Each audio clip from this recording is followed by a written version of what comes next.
Huzzah! I am Monk, your host. Welcome to PIDCAST episode 23. Say hello to my co-host and fantasy queen, Fattori. Hello, friends. And the guy who has the Happy Gilmore putter, Matt. Okay, so yeah, I was really tired this weekend, and I may have watched like all of Stick, which is just like Apple's like Happy Gilmore led by Owen Wilson. And then I was like, oh, I'm kind of like, I wish there was more of this. And Happy Gilmore 2 dropped. So I've been watching a lot of like golf parody lately. And must be more enjoyable than watching the game this past weekend, so I'll take it. What game? Wait, a game? Well, this is going to be a really short episode. So anyways, Man. Well, since my intro writer left me today, we have Pitter Chatter coming in today. We have Philly recap. We're going into a fantasy that is going to be very short. And then Leagues Cup. We have 2 Leagues Cups games coming in. So what's going on in Pitter Chatter first? Oh man, so I think a big topic on the minds of Rapids fans are that we're all kind of having the CBGBs. And salve for that so far has been the incoming center back from Atlanta, Noah Cobb. Noah Cobb is a 20-year-old 6'1" Atlanta homegrown product. He has flown from the busiest airport in the U.S. to the 3rd busiest, but with 300% more lizard people and end-of-days government conspiracies. Cobb will be on loan with the PIDs the duration of the 2025 season for a loan fee of $100,000 and a non-specified amount purchase option for 2026. I was preparing to talk about both Noah and the other center back from Atlanta, Efren Morales. Atlanta sent Efren to Montreal, as they are both high upside young center backs that are classic Padraig Smith signings. And I guess Fran and I are on the same wavelength with the Noah Cobb thing. Noah's 428 first team minutes this season. Pictures painted of a center back that is great in the air, great with the ball in his feet. He appears to be a plus crosser, and those track with the eye test of Noah's time with Atlanta's first and second teams, as well as his time with the U.S. youth national team. He played with the U20s. Remarkably, he played with one Adam Beaudry. Adam Beaudry is now either directly or incidentally responsible for scouting both Bryce Jamison and Noah Cobb and their acquisitions to the Rapids. So I hope Adam, outside of getting clean sheets for the Colorado Switchbacks, is spending some extra time getting his FIFA agent certificate, because he definitely deserves a cut on these moves. To kind of big picture, our whole back line, because I know we're all still a little worried about that. I got some comments from the club. Particularly shout out to Kinsey Frey for getting back with me on this. Noah is on the ground in Denver and training. His availability will depend on his match fitness and how quickly he can get up to fitness at altitude. Lucas Harrington, the Australian product that we heard about earlier in the spring, his signing is still in progress, but he will not join the team until the 2026 MLS season. As we move to Las Vegas Lights in the USL, Colorado Rapids draft pick Sean Smart is not under contract with the team, but we do retain his rights. Nate Jones will remain with Las Vegas through the 2025 USL Championship season. I do want to point out there, perhaps a semantic window, the championship season for USL ends right as MLS playoffs begin. So it's not without reason that we could see someone like a Nate Jones, an Adam Beaudry, a Bryce Jamison, even a Yusuke Hanya available for the Rapids should we make that postseason run. Fucking playoffs? Hey, we're in 9th place. we're sitting on that line like it's a fence. Man. Yeah, and then the other thing to point out, I know a lot of fans have been calling for the return of Mike Edwards. If you've been paying attention to Charleston Battery, Mike Edwards has been absent from the team for about a month and a half now, dealing with an injury. So even if the Rapids do call him back, I do think it would be to rehab more than to be an instant spot starter in the wake of Cheeto going to Nantes. And then we talk about the Rapids 2 backline players. I do want to give a shout out to Matthew Sononu and Charlie Harper, both of who are eligible for short-term agreements to play for the first team, as the Rapids did put them on their official Leagues Cup roster. For those of you that haven't been paying as much attention to R2, Matthew Sononu is just an absolute athletic beast of a center back. The way he uses his body control to outplay attackers is just so fun to watch. And then Charlie Harper is just one of the smartest on the ball I've seen in a long time. He reminded me a lot of kind of a Danny Wilson back there, just calm, cool, collected, and always knows where the next pass is going. So there's our CBGB report. Any thoughts, guys? I'm just excited to hear that we have some sort of strategy to work on our back line and hopefully provide some stability. I would love to see like stability over multiple seasons so we can start to build a back line to go with our Purple King. So really, really hopeful that Cobb works out to be who we hope he can be. I just worry when you bring in young talent's great. Like if we're gonna try and rely on that for playoffs and things like that, like I don't like bringing in somebody and hoping that a 20-year-old is gonna be a starting center back for us. That's just a little scary for me. But I think it's great talent that's gonna be hopefully future state. But I don't want to see where like we're relying on that unless he just like blows up. It's just one of those things that like coming and playing on the MLS level is just another level above what's going on and what he's used to. Yeah, well, I will say with the Noah Cobb signing, he does have a decent amount of MLS level experience, and to average or better than average results. I do see a future for this team where we're looking at a center back trio of Noah Cobb, Charlie Harper, and Matthew Sononu, and I think that's what the team sees as well.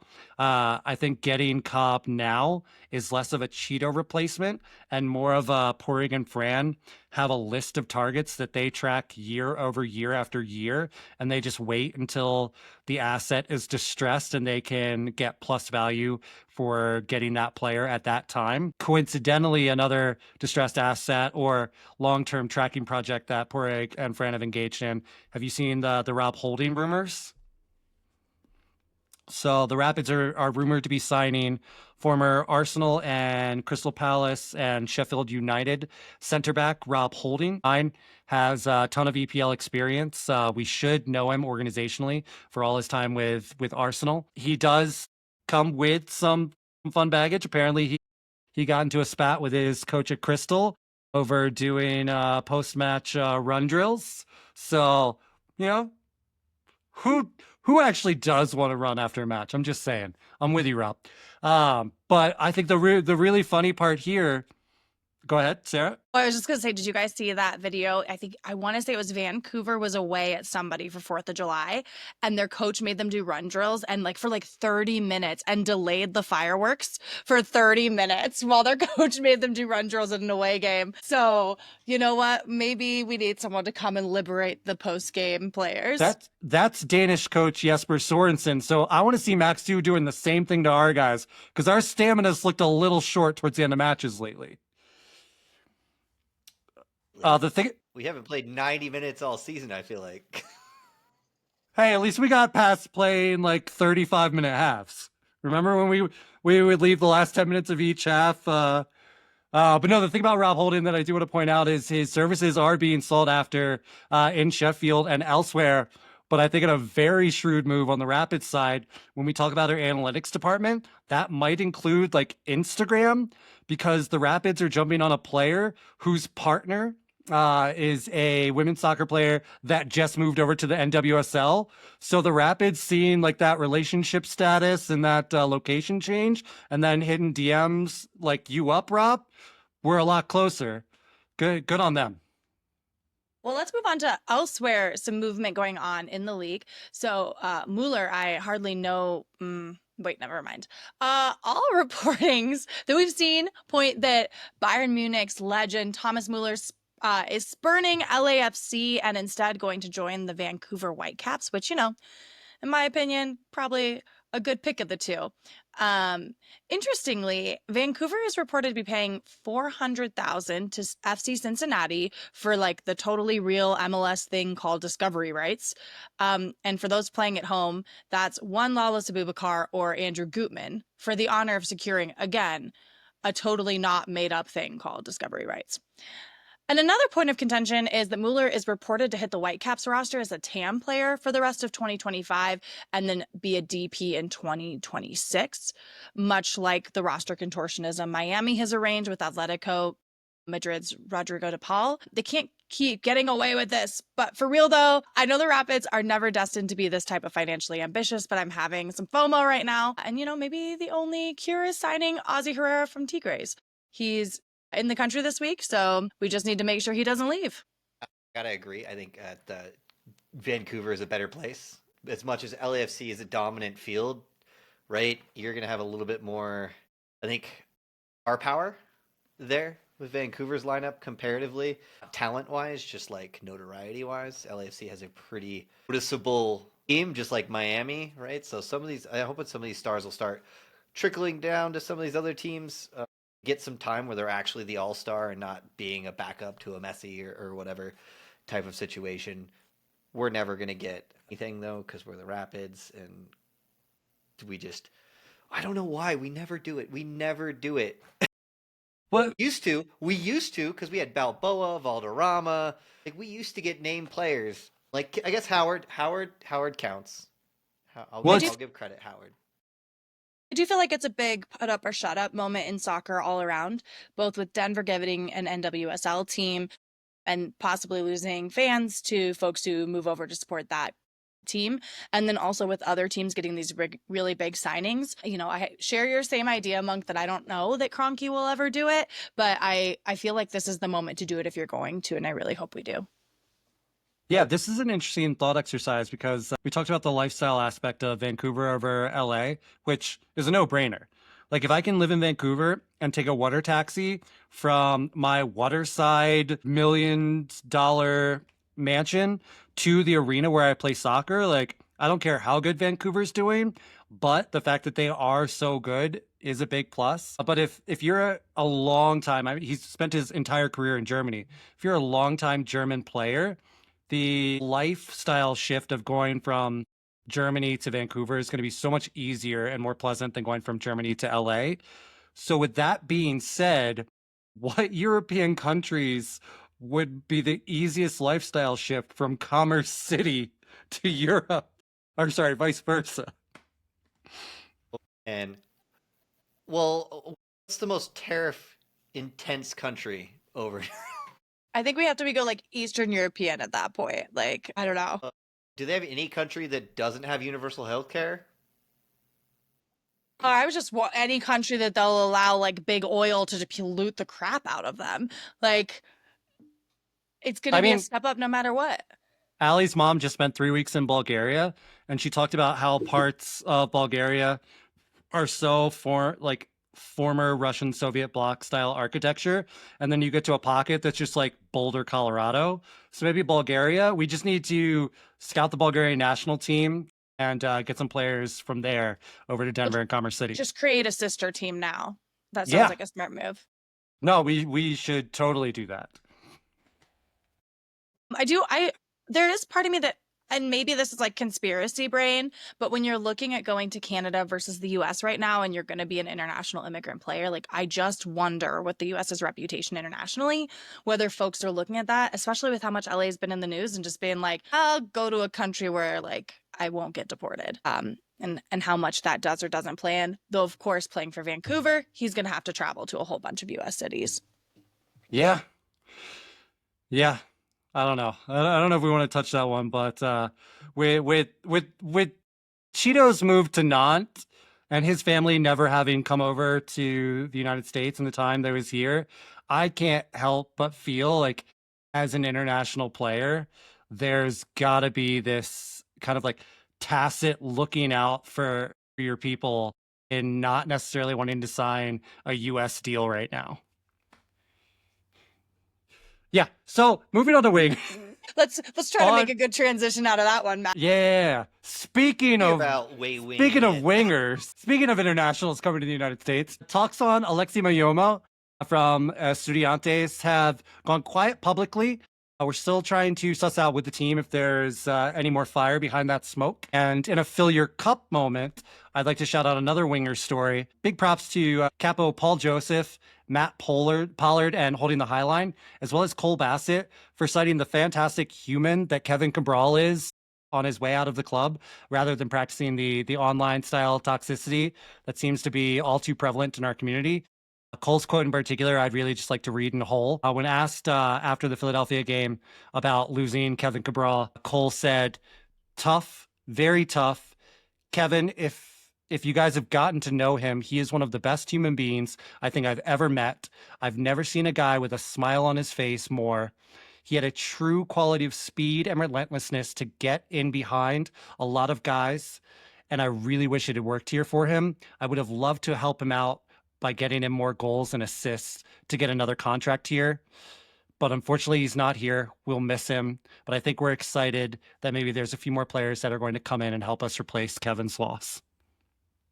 So I definitely, like, we talked about this with Coach Armis. We talked about this amongst ourselves. There's a very human element to the transfer window, and players come in and going. I just want to, I don't know, wax poetic that we never lose sight of, the people that they are and the time that we get to spend with them.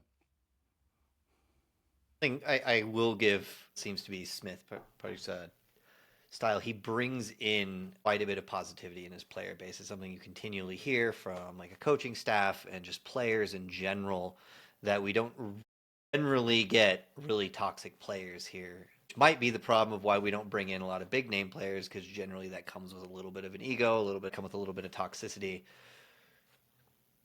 I still think that hopefully he lands somewhere that he can play at.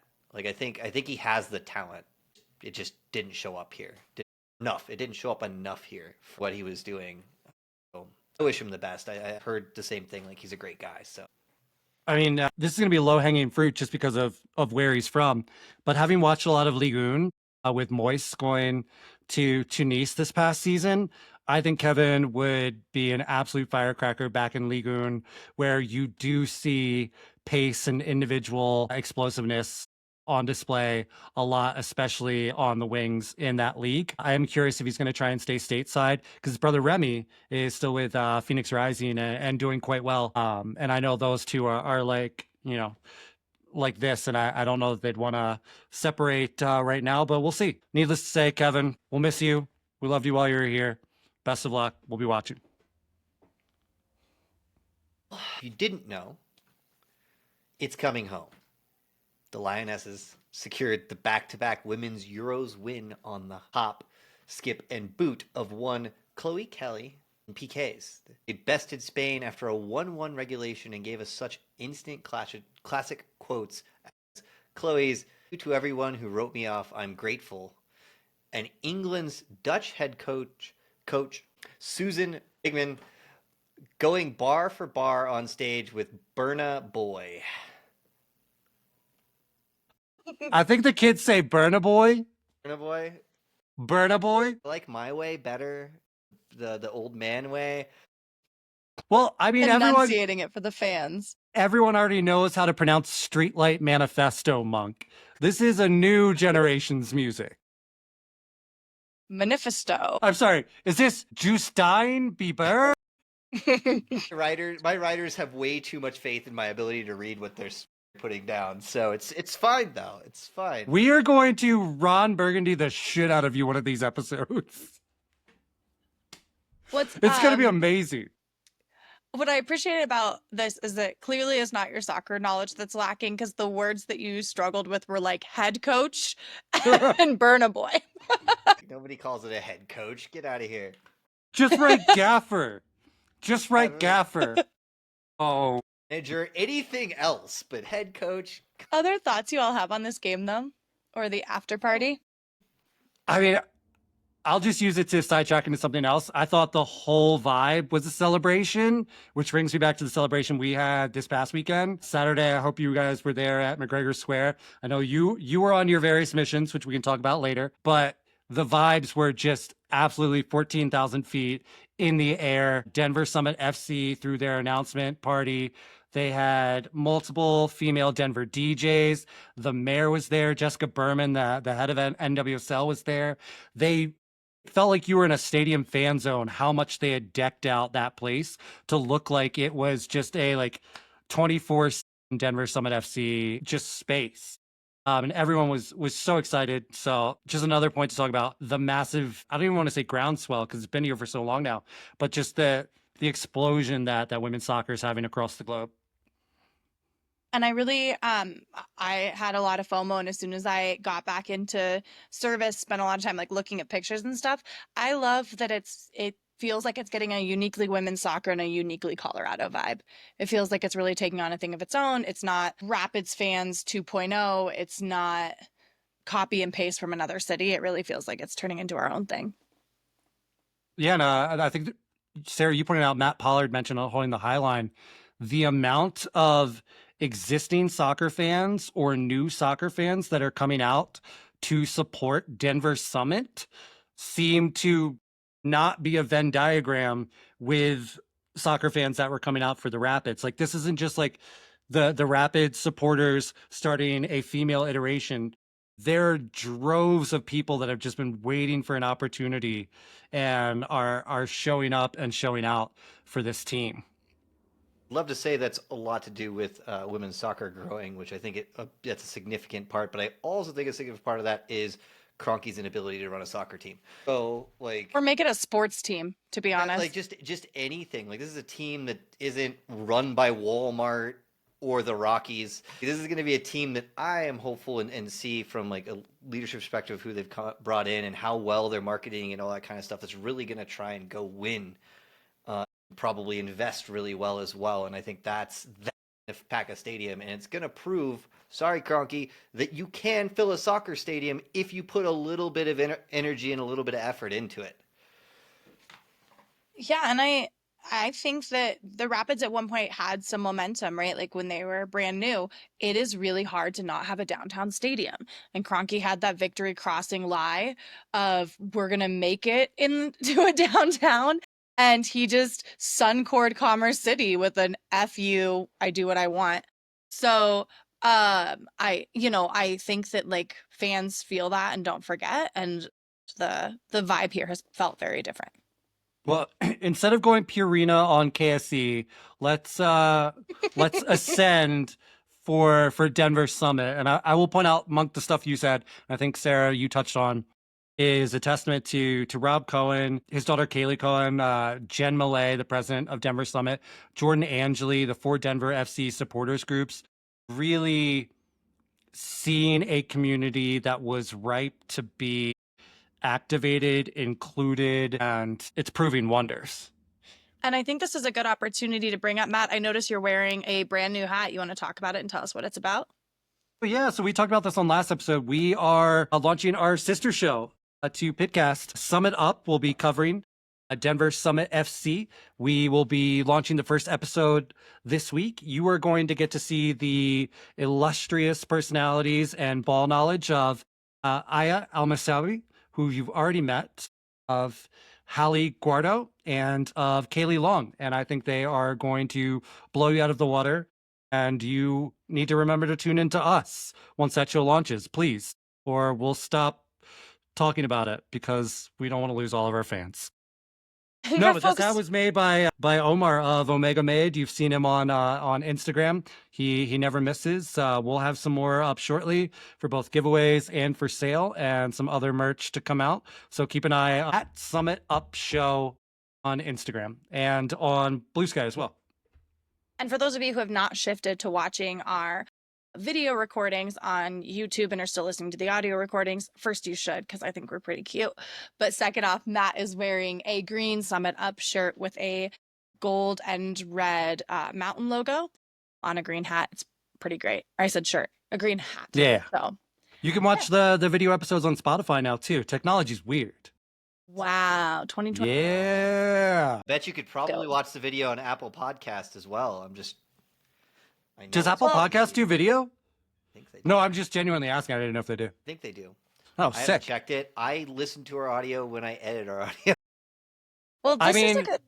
if you If you find any of us out in the wild, we will gladly turn our phone horizontally and hold it up for the 90 minutes for you to watch the video episodes of this show. It'll be Show great. for Matt, actually. 90 minutes is short for him.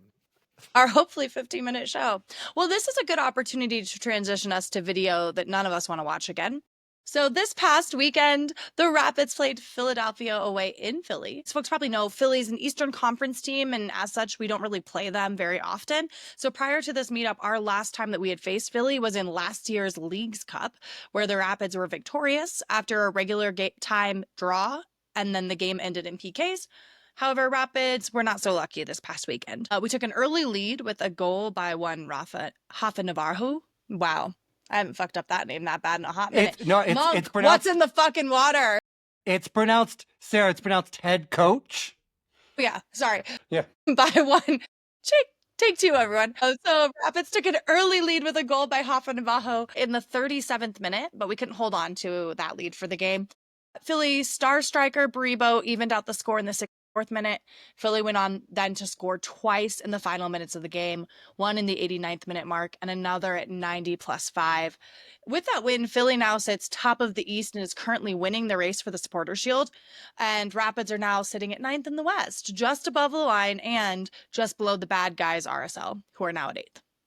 Thoughts on the game, y'all? Like, you could tell that's a top of the table team. That's what we saw, a top of the table team. You break down the stats, 27 shots, 11 on target. We had 5 shots with 1 on target in 90 minutes. They had double the amount of shots on target than we had shots. Like, there's no way we're scoring more goals than them. Yeah, has anyone checked in on Stefan? Because we did him dirty with that one. Like, the fact that we saw 27 shots in this game and it's a 3-1, it shows that Stefan still did have a decent game. We just couldn't stop those shots from coming. Stefan, as Omar dubbed him while we were watching here at my house, Zach Skellington, the Pumpkin King, in his orange jersey. Stefan had himself a game. The fact that it was 3-1 is wild. Like, Now that stop on the goal line. My gosh. Yeah. God. Like, Stefan and Cole and Navajo single-handedly kept us in that game for 89 minutes. I mean, that Baribo goal was tough. That was on a set piece, but, that happens. And then the batteries died when Mueller came on the field, I guess. Yeah, I mean, could have, you're up, right? Until well into the second half or halfway into the second half. And we gave up that goal and then we tried to press and then they let in 2 goals late. Sucks, right? We gave up the 1 point trying to get the 3. And that's okay. But the struggle for me isn't that we pressed, it's that we still didn't get any shots while we were pressing. Right? Like, if you're going to press, get some shots going, or the press just isn't worth it. Just if we can't get shots, just sit back and hold that draw. Yeah, I think it was a lack of clinical ability because we saw Calvin Harris was doing Calvin Harris things, getting open on the wings and getting into dangerous positions to attempt the cross or attempt to get a ball on frame. He had I think a beautiful cross that was just missed by a sliding in Hoffa, which seemed a lot like the goal Hoffa scored last week.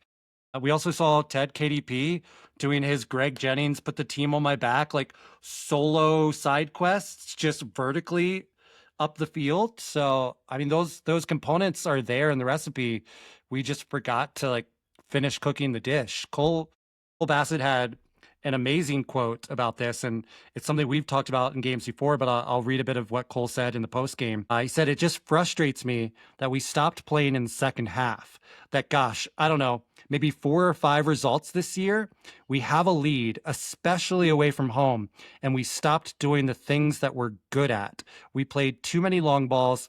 We invite the pressure. I think we need to do better at that. Us as a group, us as leaders, we have to continue to harp it that you can't stop doing the things that get you the lead in the first place.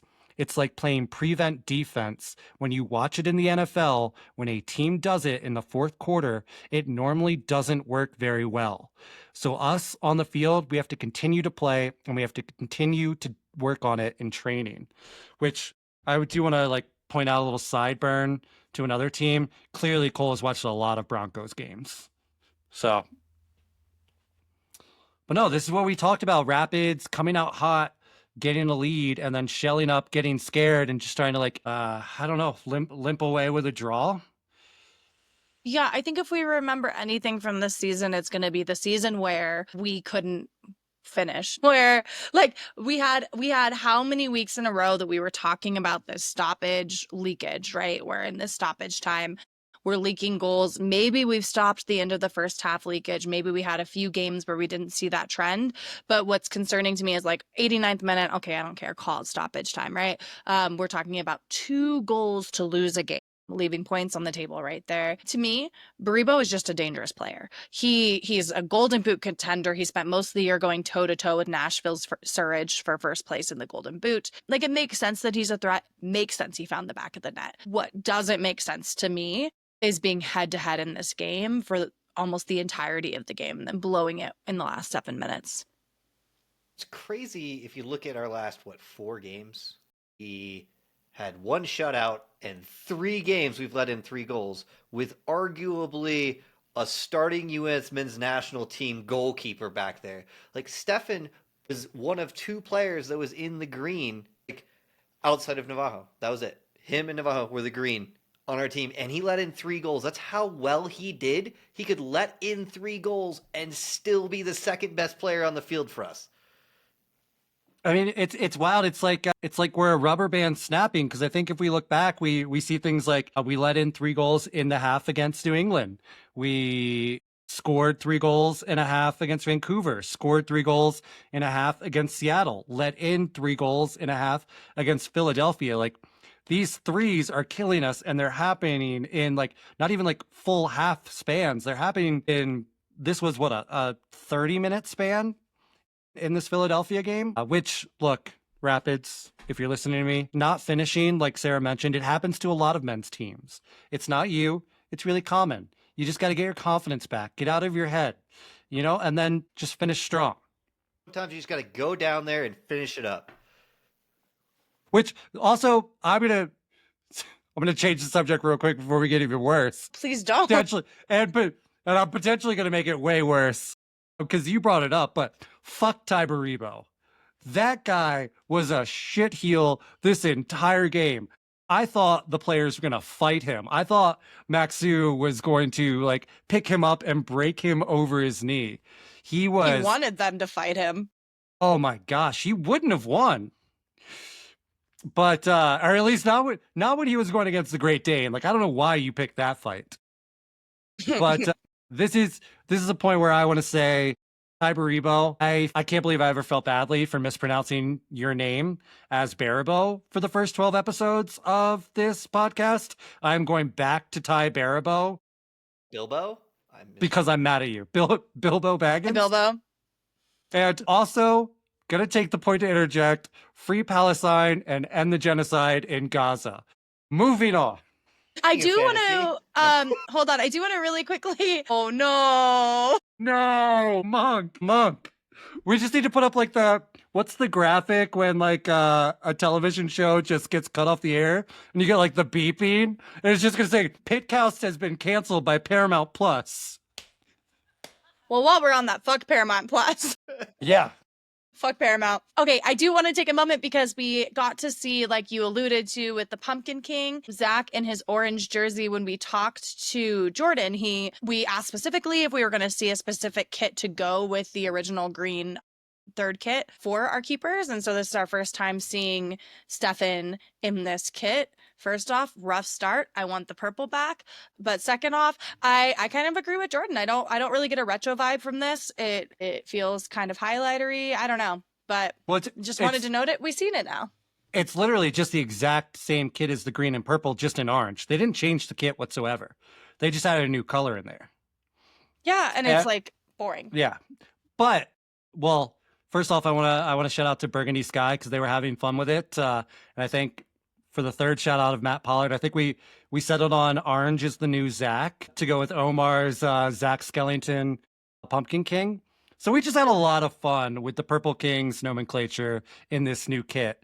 But speaking of how kits showed up on TV, I messaged Jordan about this. I thought the OG kits looked amazing on the broadcast.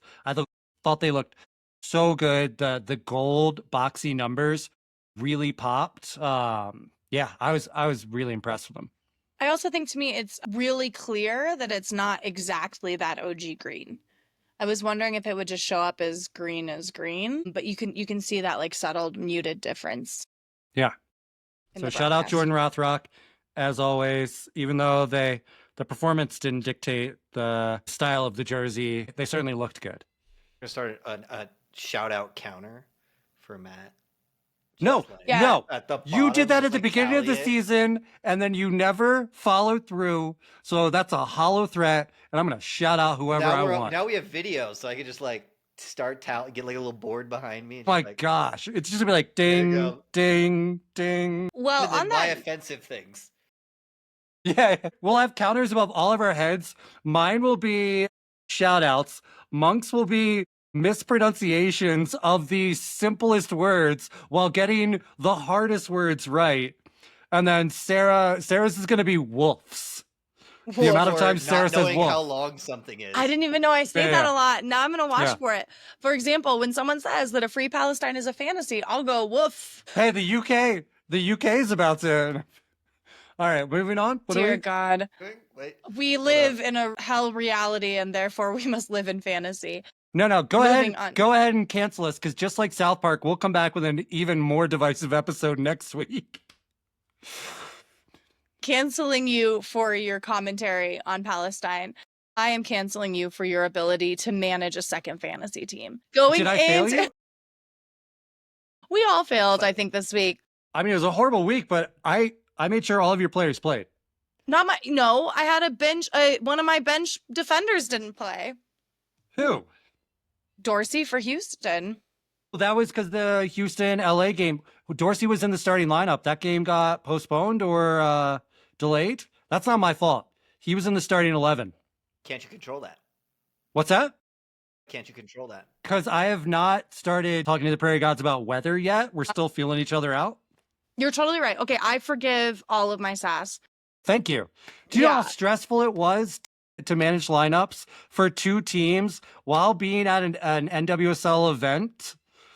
Yeah, I did Matt that has for a hard you. life, everybody. And you tried to come after me for something, for a force majeure, an act of God I could not control.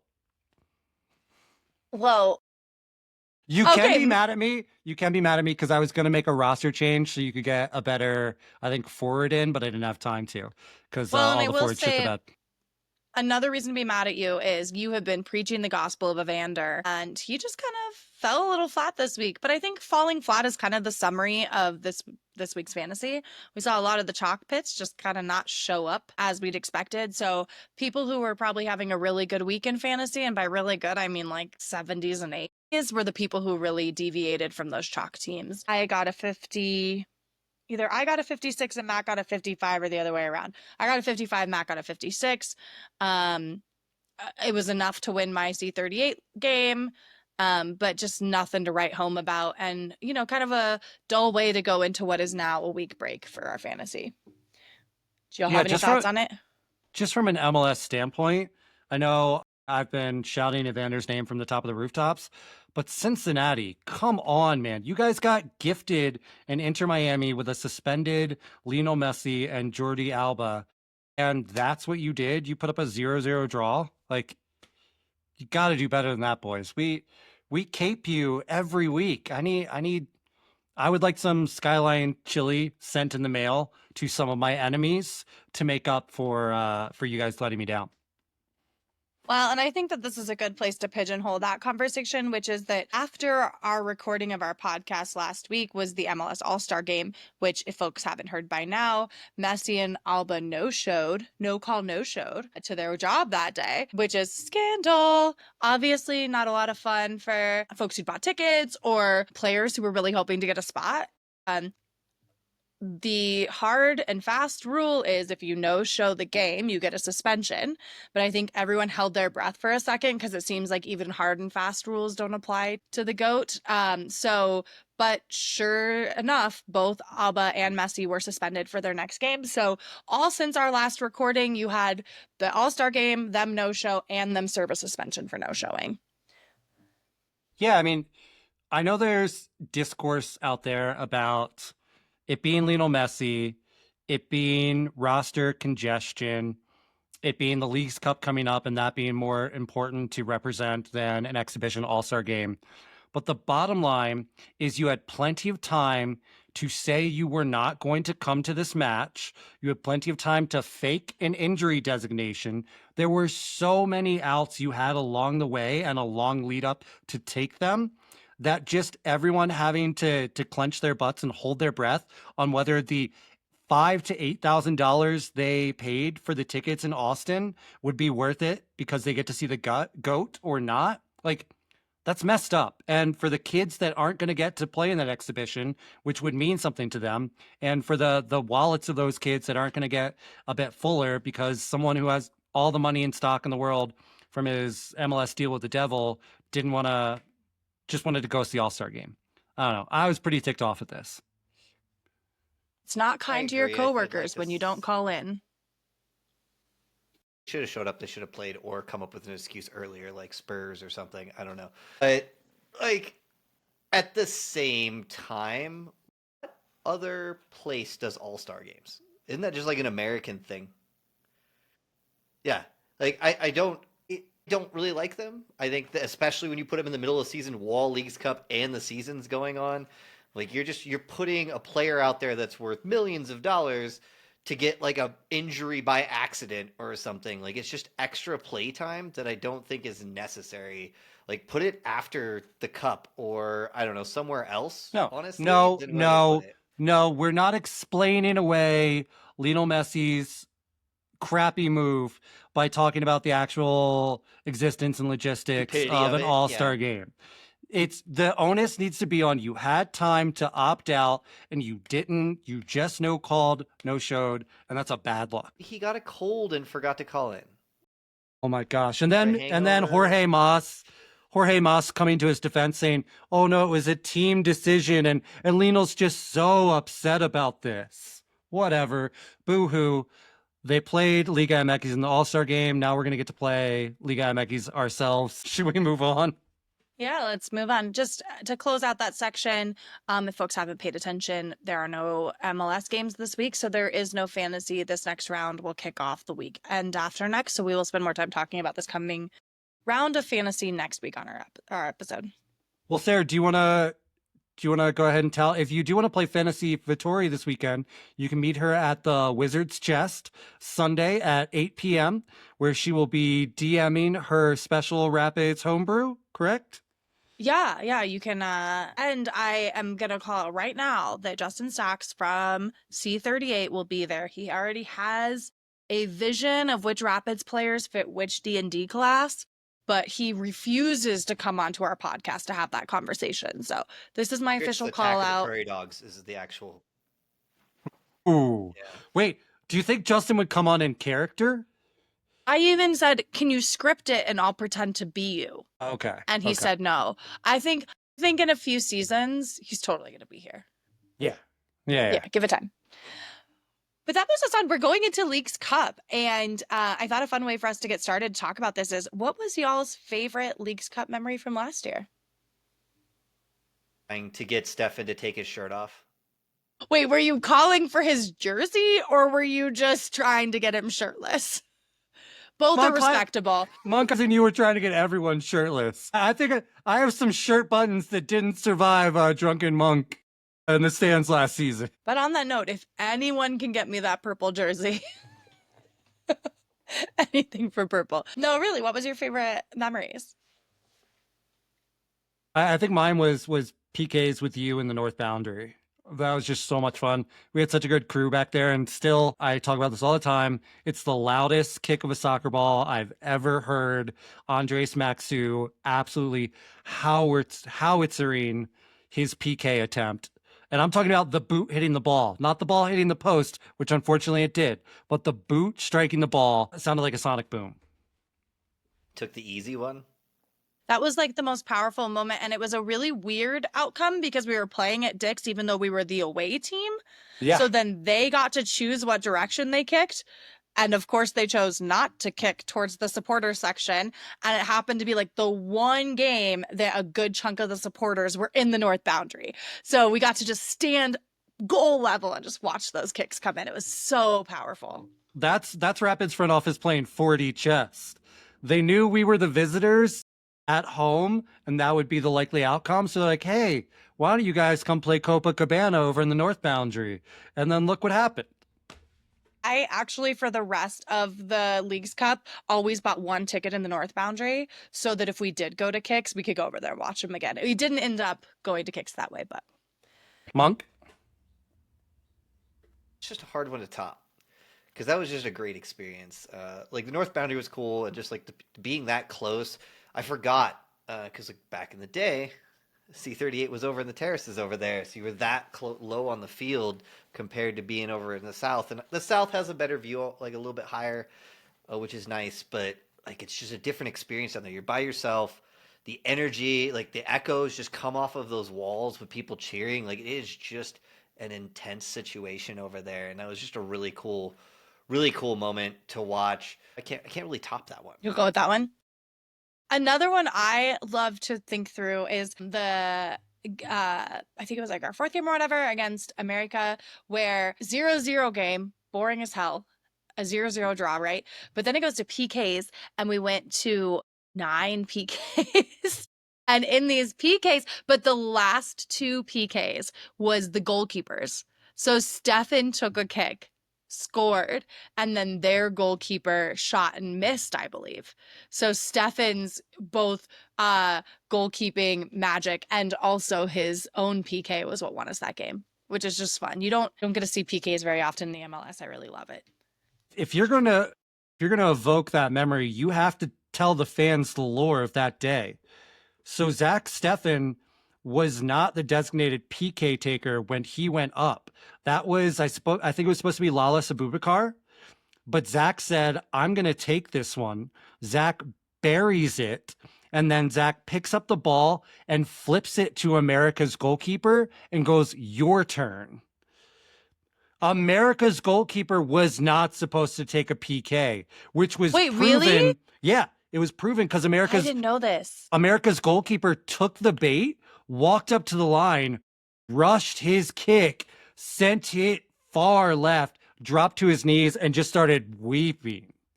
That was like, this is, I can't remember if that's the game we came up with, the Lamarca persona for Zach Steffen, just the absolute Liga MX's Grim Reaper.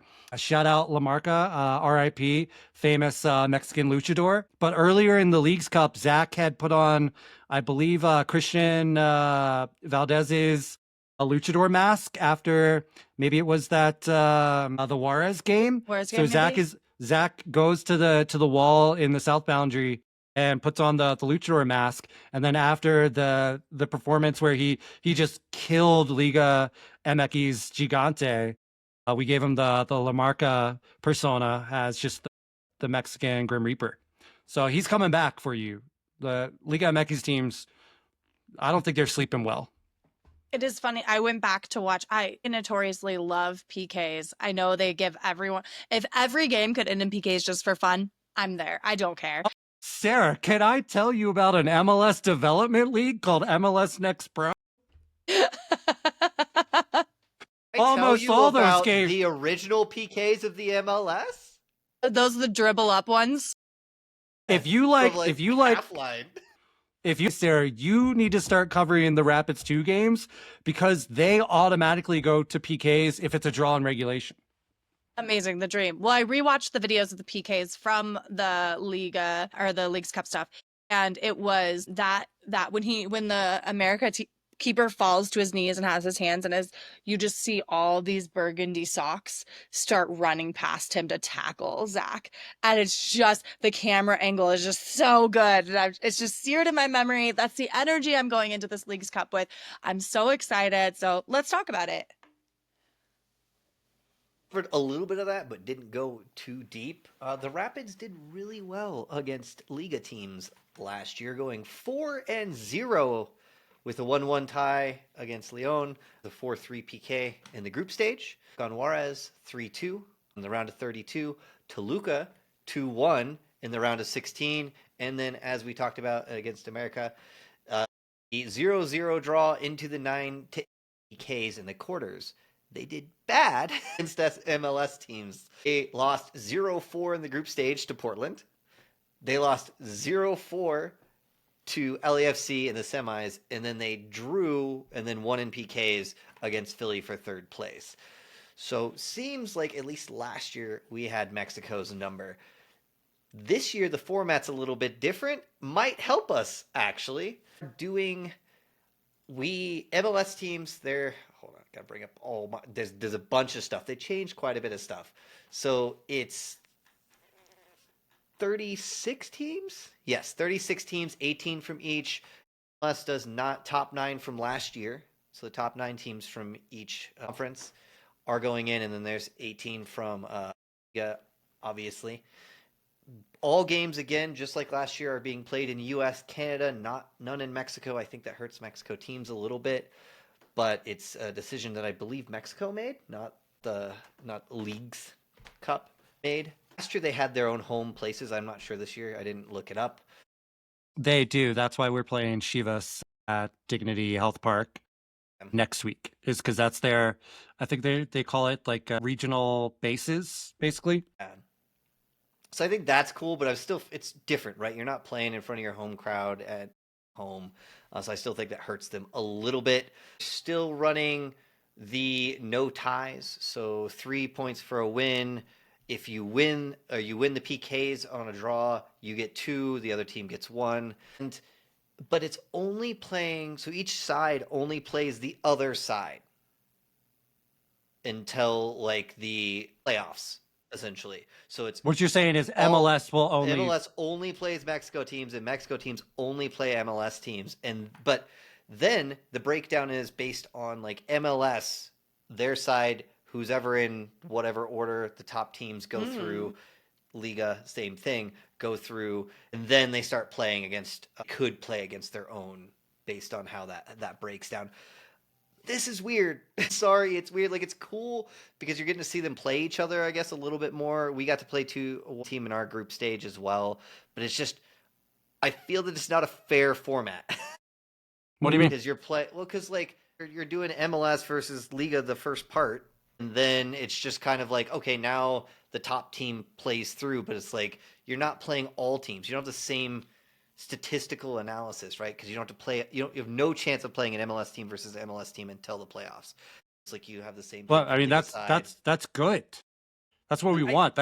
Give the people what they want, Monk. We don't want. But it's like for a tournament, it's not fair. I mean, it's not fair. It's not fair at all because we're playing it in the U.S. and Canada. If we were playing this in Mexico, we're getting to see MLS is just done. Yeah. But this is going to be good. I love this. I think this assures the maximum amount of MLS versus Liga MX matches for as long as possible in the tournament. And that's the whole luster of Leagues Cup. I know a lot of people have made fun of it, like it basically coming out of nowhere in 2023, being a Mickey Mouse kind of tournament. But I love watching MLS teams play Liga MX teams. I find it so fun. My friends that root for Liga MX teams get jazzed up for it. It's like the one time of the year I can talk like competitive soccer with them and not just about disparate leagues. I'm so jazzed for Leagues Cup. So the MX versus MLS, that's the gold for me. It's like, I think it's great for entertainment. That's what it is. Leagues Cup is. Isn't that why we watch sports? Yeah, but like also looking for some fairness. There's like rules around sports, right?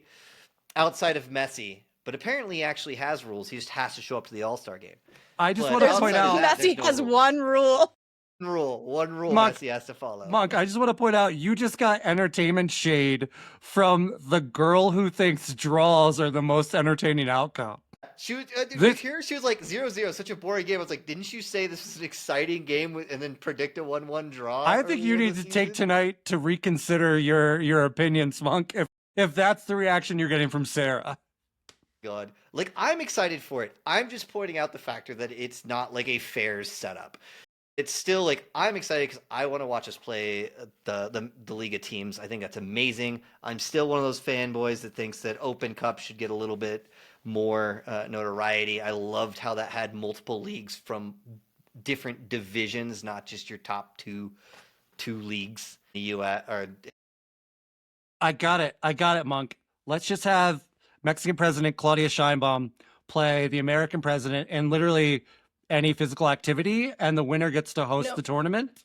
Preferably the most physical activity. Yeah. Like boxing. Chess. Boxing sounds good. Chess. What if that's how we started determining international hosting rights? Is you had to have your presidents box, and the winning president gets to their country gets to host the tournament. What I love about that is the new angle it would bring to the campaign trail, because like the United States loves to elect like 70-year-old ancient white men. And like, could you imagine them also being like, and I've been taking like, it's like a 40-year-old whippersnapper coming up in the elections and being like, and I've also been taking boxing lessons for the last 10 years. So you can expect to see a lot of home games in all of our international tournaments. Yeah, I mean, like, you imagine AOC or Jason Crow get to represent us in a fight? We win. Done. Anyways, we do have 2 games this week. Can you tell we missed each other since we were all We on our did. separate missions? It's true. We were all on separate missions. So we're playing Santos, who is sitting 11th with 1 win and 2 losses on the season.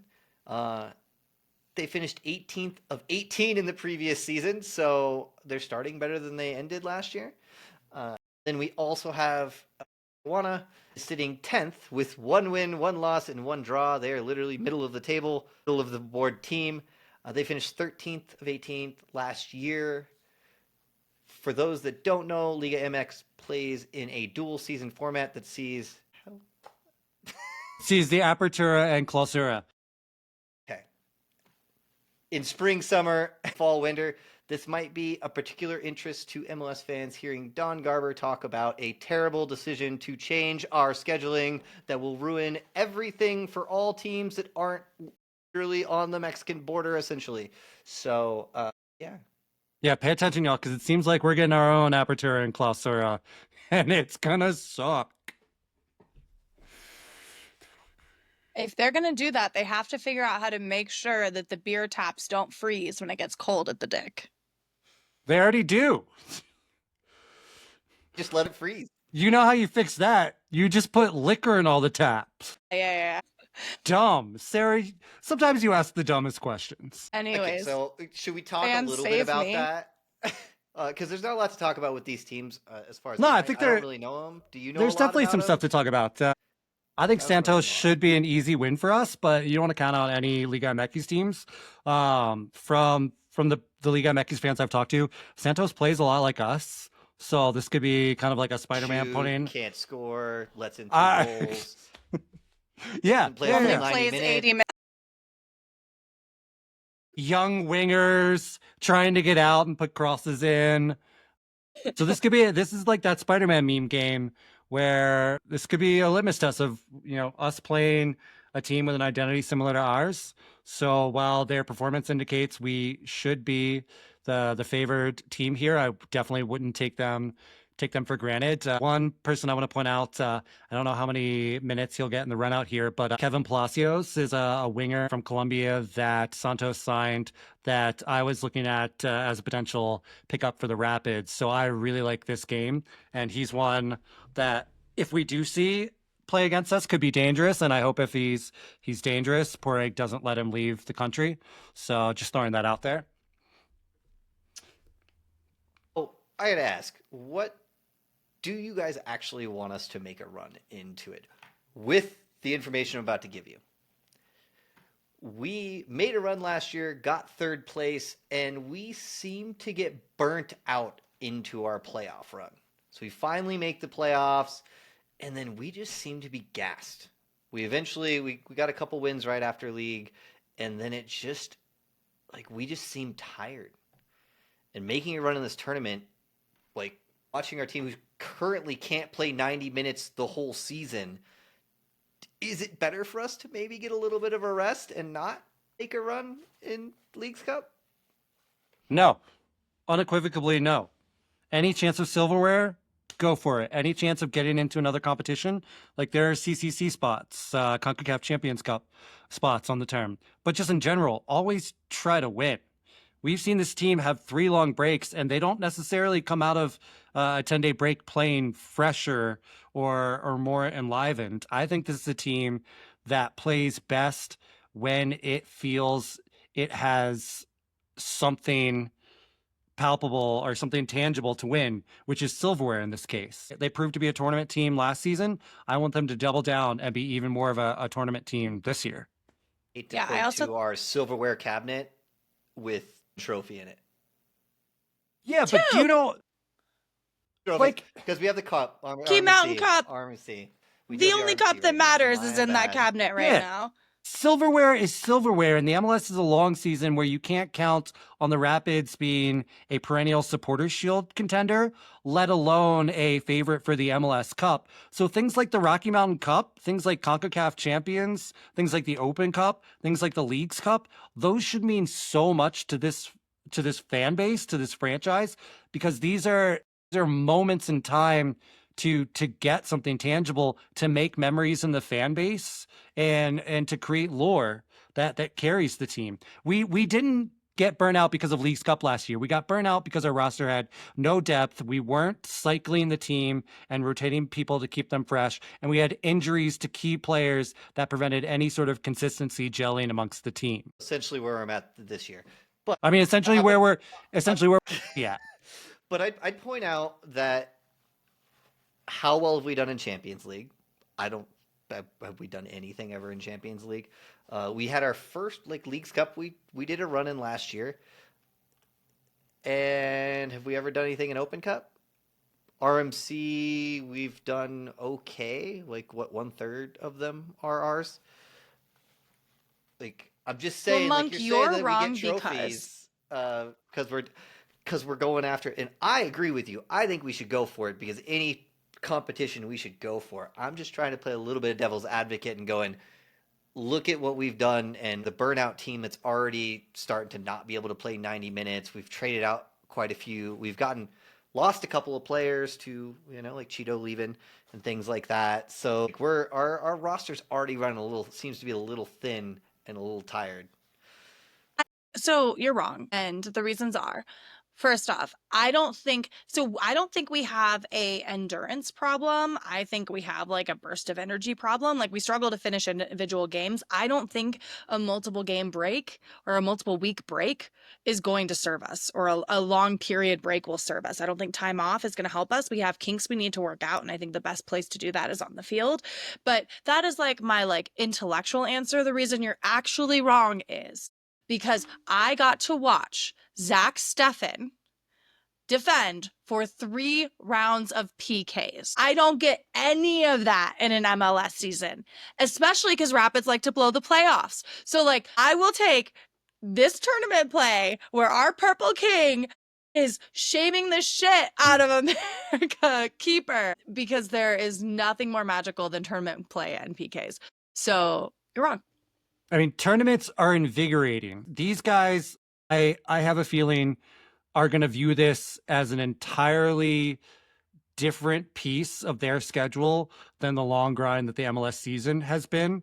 And they're going to get amped up for this. They know there's something that they can grab as a prize at the end of this tournament. And I think that's good for such a young team like us. It builds belief. I think last year's Leagues Cup run, games like Seattle, even though that was the draw we talked about, feel like a win.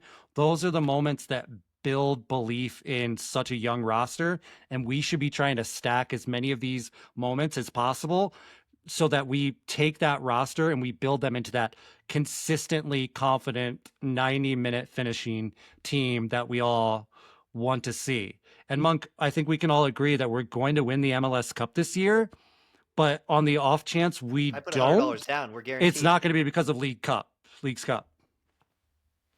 It's because we couldn't beat the Galaxy. Like, come on. Like, Rapids aren't playing to a formula. I think you're misinterpreting it. Couldn't beat the Galaxy is a understatement of the year. We got destroyed by the Galaxy. They won the Cup. It wasn't just like a loss. We got destroyed. They won the Cup, and Philly stands a good chance to win the Cup this year. So we're going to hit buzzsaws. No, I think it's time for us to wrap it up. So, Matt, where can they find you? You can find me at Matthew Wick on Burgundy Sky. You can find me at these Leagues Cup games, being such a stan of this tournament because Rapids are the best Liga MX team that plays in MLS. And you can also find me listening to Don Chicharron, the best chicha band in Denver. You'll find me listening to Sum It Up Show this week. Check it out. What about you, Sarah? You can find me at the Fattori on socials, and you can also find me rubbing aloe all over my burns, having come off of 4 days on the river. So if you see me, wave hi, but don't smell me. I'm still getting that 4-day camping stank off my body. Monk, What where did can we they tell find you about that natural deodorant? I thought river water was a cure-all, but turns out the Rapids let me down again. You're welcome. Monk? First, nobody predicted wins for the 2 games this week. Oh, yeah, I predict we're so out of practice. All right. You can find me predicting a win against Santos Laguna on Thursday and a 2 win against the Cholos on Sunday. I think the goal scorers on Thursday are going to be a Hafa Navajo brace and a KDP goal. I think Kevin Palacios, if he plays, gets that one against us on Santos. And I think against Tijuana, we are going to see a Georgi Mihailovic and Cole Bassett goal. And you can find me selfishly predicting a 2-2 and 1-1 draw because I just want to watch fucking PKs all day long. I don't have real score predictions for this other than I am going to predict that we have more than 3 PK games this time. I wish I could have seen the digital gain on your microphone for that one. Like, it was just all red. I think you'll find out when you go to your ear doctor and get your hearing tested. Yeah, PIDCAST is not responsible for the oral state of any people that listen to this podcast. And okay, I'll give Fattori. I'm going to predict a draw with a win. I'm going to say 2-2, Oh yeah, to be clear, and we win in all those PKs. Yeah. So I just said that. No, pick a different one. I said 2-2 PKs. You can't pick that. You said 3 games with PKs. No, I said 2-2 in the first game, 1-1 in the second game. Both go to PKs. Rapids win both. Stefan takes his shirt off and does a lap around the stadium. But what does he do with that shirt? Is it purple? Yeah. He throws it to me.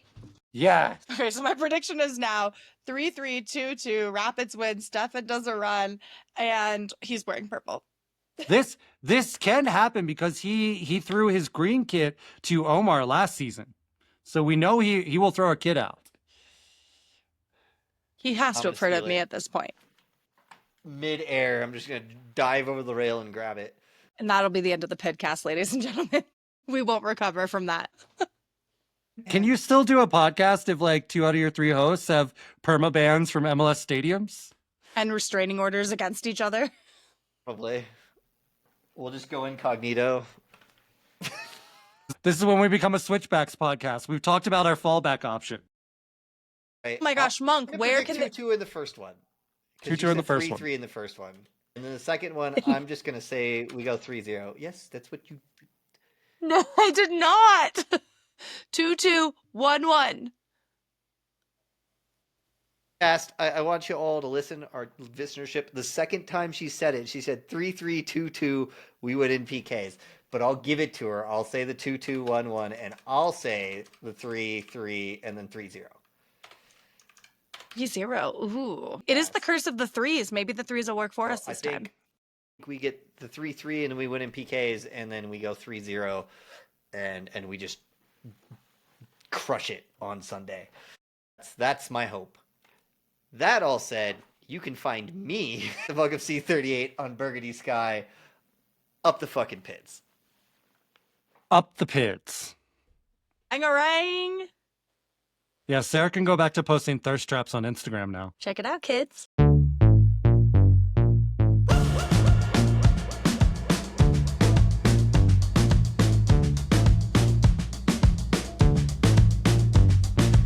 Tú tienes esa cosa especial, bella mariposa especial, ella con su rosa especial, todos quieren ese especial. Tú tienes esa cosa especial, bella mariposa especial, ella con su rosa especial, todos quieren ese especial.